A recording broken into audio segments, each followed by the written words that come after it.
Hi all.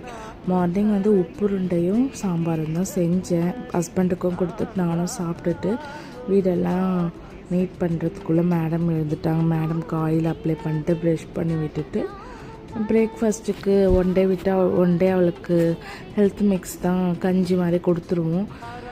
இந்தியாவிலேருந்தே அம்மா அரைச்சி கொடுத்துட்டாங்க, அது கொடுத்துருவேன். அது செய்கிறதுக்குள்ளேயே மேடம் கபோர்டு திறக்கிறது அது இதுன்னு சேட்டை பண்ணுவாங்க. அவளுக்கு பசி எடுத்துருச்சு. அப்புறம் கொஞ்ச நேரம் தண்ணி கொடுத்தேன், குடிச்சிட்டு அப்புறம் ஊட்டி விட்டேன். கடவுள்னு சாப்பிட்டுட்டு அவளும். அப்புறம் நானும் குளிச்சிடலான்னு சொல்லிட்டு ஆயில் அப்ளை பண்ணிவிட்டு குளிச்சுட்டு வந்துட்டேன்.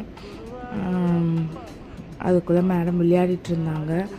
மதியானம் நான் அதுவும் பெருசாக லஞ்சு செஞ்சுக்கல, கஞ்சும் துவையிலும் மட்டும் செஞ்சு சாப்பிட்டுட்டேன். அவளுக்கு ஒரு புது ட்ரெஸ்ஸு ஒன்று வாங்கியிருந்தேன். சரி போட்டு பார்க்கலான்னு பார்த்தா அம்மா க்யூட்டாக இருந்தா. அவளை அப்படியே நின்று ரசித்து வீடியோலாம் எடுத்துகிட்டு இருந்தேன். தேங்க்ஸ் ஃபார் வாட்சிங். சப்ஸ்கிரைப் பண்ணிக்கோங்க.